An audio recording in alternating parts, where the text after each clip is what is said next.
Yo, what is up, guys? And we are back for another video on Dragon Ball Z Dokkan Battle. And in this video today, we're going to do a no-item run on the Pure Saiyan stage of Extreme Super Battle Road. Now, the thing about the Pure Saiyan stage is it is still to this day relatively tough. But I gotta tell you, man, what really puts this team over the edge for Super Battle Road purposes it is Super Vegeta, man. Having Super Vegeta, even just at 55%, in this video he is 55%, and he's not full Link level 10. So just having his presence on this team makes this, again, I don't want to say it makes this run just a complete shoe-in, but it certainly makes it a lot easier. So Super Vegeta, man, with his guaranteed crits, and most importantly, his guaranteed stuns, because you can link him up relatively decent, right, with the Super Saiyan 3 Vegeta. And if Super Saiyan 3 Vegeta, you know, essentially 50% of the time, he's going to get a stun. And if you can set yourself up to stun the other enemy in this stage, then you're free from damage for the rest of that turn. And then on the other rotation, you've got a unit like UI Goku, where you can, for the most part, you can rely on him to get, 70% dodges. I mean, for the most part, you can, right? So that was pretty much the strat, and it worked the entire way through the fight.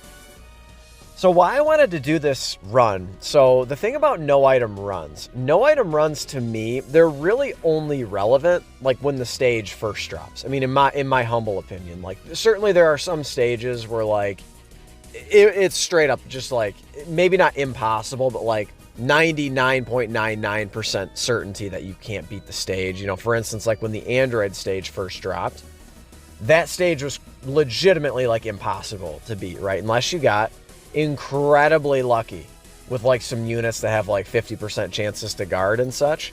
Oh, see, I wanted to, you know what? Fuck it. I'm going to leave that in the video, right? I wasn't even looking at the screen right there. But I wanted to leave that in the video. Now, luckily, I'm able to hop in like right away with this team I have built, and I can just find infinite Evolution Blue Vegeta friends. But this just goes to show you, like, I believe this literally this was the second try with this team, and we were able to get it done. So just kind of to illustrate, like, that's the kind of luck that happens sometimes in these no-item runs.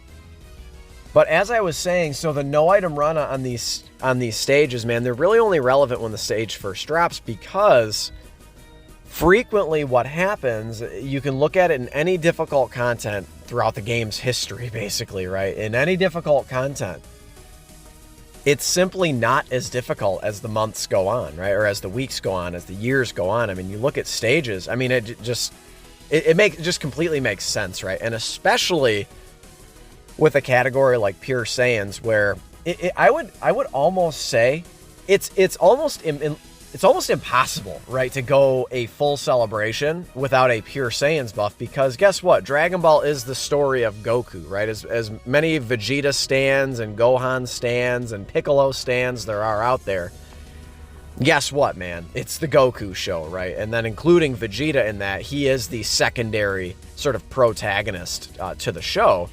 So there's always going to be a Goku, there's always going to be a Vegeta getting buffed, and if there's not, there's going to be a unit like Kale and Caulifla, you know, the Universe 6 Saiyans, you know, there's going to be a Tarble, there's going to be a something, right, in any given celebration, there's a Pure Saiyans buff, no matter what you do. So this is a good illustration of Pure Saiyans, dude, where, like, you've got these units. So we can go ahead and start with, like, Evolution Blue Vegeta. So Evolution Blue Vegeta, getting attack and defense through his passive, building up crit through his passive. You know, he's got a better chance to transform now. I believe it's a 40% to transform. So, like, you get Evolution Blue Vegeta to come out and play, man. Again, he's building up attack and defense. He's raising attack and defense on Super. He can potentially quad Super. If this guy, you guys will see throughout this stage, if Evolution Blue Vegeta can even just double super attack, or if he can get one super with like 3 additional normals, he can tank double digits in here, or at least it's pretty close, right? Double super guarantee is tanking double digits on normals.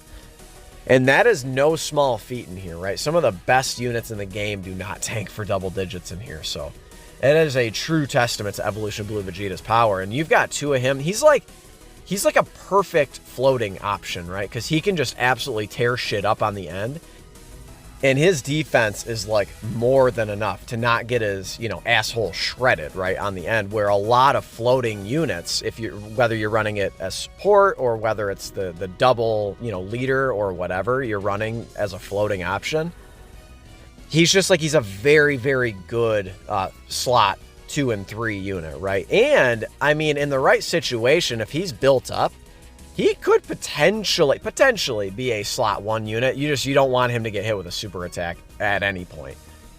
So you've got a double evolution. You got 2 of those boys floating around, man. The end spot is just sealed up, right? That 3rd slot is just like perfect, right? And then you have some other units here, man. So Super Saiyan 3 Vegeta, I've been singing his praises for many, many years now, and no surprise, right? I always call him Superman, right? So Super Saiyan 3 Vegeta, man, he's never going to be outputting, even with the secondary part of his passive activated, he's never going to be outputting good attack stats. The maximum attack stat I think you could probably get from him on like a 200% leader skill or something would be, I don't know, like 3.5 million or something like that. Max links, maybe 4 million, like in between 2 Super Saiyan 3 Bardoks. I don't know. It's tough to say. I don't even think you could. But he's never going to be outputting a massive attack stat, even if the opponent is stunned. But this 50% chance to stun, is it 80 or 90% damage reduction he has for the first 10 turns? Dude, he's just like it. He is like a prototypical, just perfect super battle road unit. Now, the one flaw that I really hate is that he doesn't even have a royal lineage, which is a big time problem. He only has over and a flash.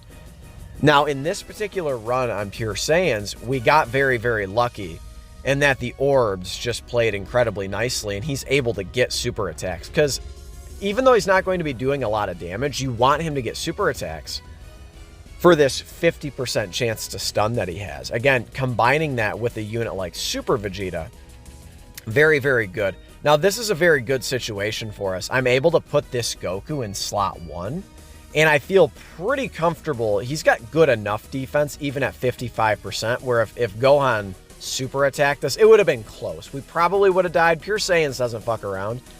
But I was really going for the gusto there. I was going for the 50% chance to stun over UI Goku's 70% chance to dodge. That just goes to show you how much confidence I have in AGL UI Goku to dodge.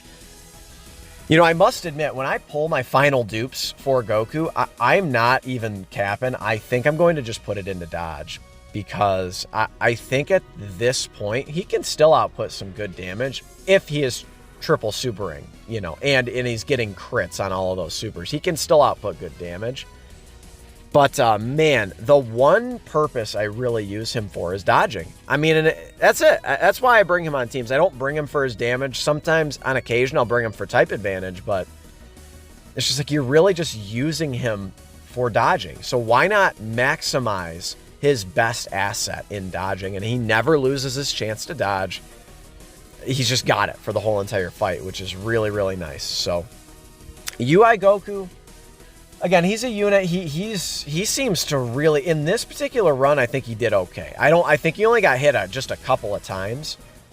But when you start relying on him to dodge every single attack, every single time in slot 1, he really just like his faults really come out, right? Because especially against type disadvantage, bruh, he gets... Let's go ahead and watch this active skill. Hold on.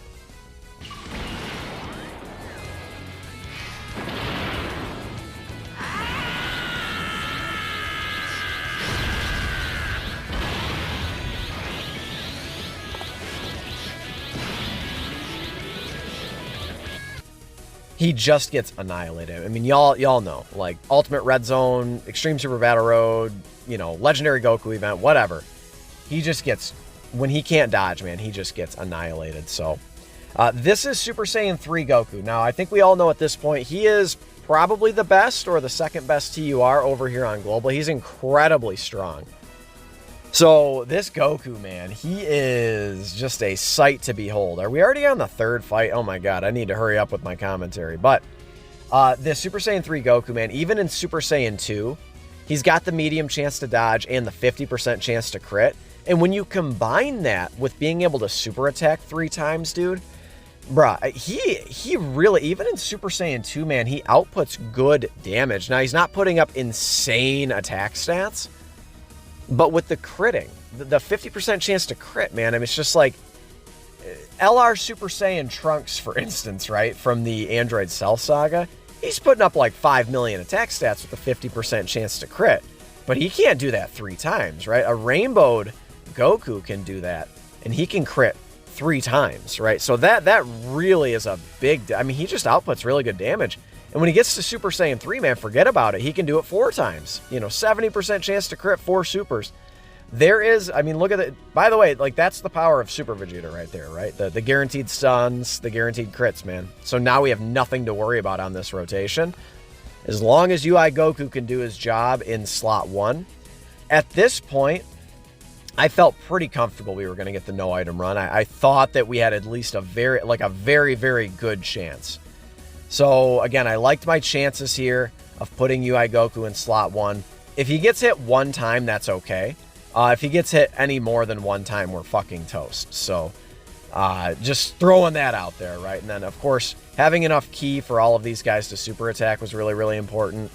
I felt it very necessary to put this Goku in slot 2, simply just so I could get the stuns. And unfortunately, the AGL orbs just, they weren't really with me, right? I think I let this rotation just rock, like kind of is what it is situation, and hopefully if we get the stun on Goku Jr. here, it doesn't really matter, right? So we do end up getting both dodges, which is really, really good for UI Goku. But we all know how good Super Saiyan 3 Goku is, right? He is absolutely just batshit crazy. The rest of the team, I've already talked about Super Vegeta quite a bit. Very, very good, very handy for Super Battle Road. Ultimate Red Zone, he gets turned inside out. You know, what can you say? Most units in the game get turned inside out in that mode. So there is the additional super attack, man. Let's see if we can get the stun here. I forget if we do or do not. We'll go ahead and find out right here. We don't get the stun, man, so this is problematic. So at this point, if Goku Jr. super attacks, we are absolutely fucking dead. Because I was really relying on the stun there. Thank God we get the additional super, man. Evolution Blue Vegeta just too strong, too strong. Now, the one unit I have not mentioned is, the one that I can come to mind, is the newest Pure Saiyan that has been added to this team, the Goku Gohan Exchange Unit. We've talked a little bit about him, but remembering that after he super attacks, he's got the 50% chance to dodge, which really does help him, because at 55%, he is pretty frequently sitting comfortably around 250k defense after supering, for the most part. You know, 200, 250k. That's not really good enough. Even in here, that's not really good enough. If he gets supered, you're dead. Short of type advantage, you're dead. But wow, dude, it got really close there, didn't it? Holy. So having all of these stunners on this team is really what won it for us, right? There's the 1-turn stun from Super Vegeta. Hopefully we can get the 2-turn stun here from Goku. Let's see if we get it. Yeah, we indeed get the stun, so nothing to worry about. Now we get the transformation. I think what I decided to do, because we haven't seen any time from this Evolution Blue Vegeta, I think I decided to give him the super attacks, because again, you know, the opponent is stunned. We just really have nothing to worry about. I'm pretty sure that's what I do, and we'll go ahead and get this active skill transformation again. But yeah, man, no chance of getting the Gohan in Super Battle Road, which is a big-time bummer, man. They should have built in additionals to that Goku's kit. It just would have made him so much better. Being able to get the turn 3, potentially turn 3 transformation would have been really, really good. Or if you lessened the active skill conditions to only needing 2 super attacks. Either way you wanted to do it. Obviously, supering 3 times is better than supering 2 times, so I would have preferred the additionals baked into his kit. But I guess in the end, he does have dodge. You know, he's got the stun chance. He's still pretty solid for Super Battle Road. This Super Saiyan Goku, man, he actually can be pretty nasty in a long event as well. He does lose his high chance to dodge. It goes down to a medium chance to dodge beyond turn 6. But it doesn't prove to be too horribly, I don't know, too horribly inconvenient. We end up getting the W right there.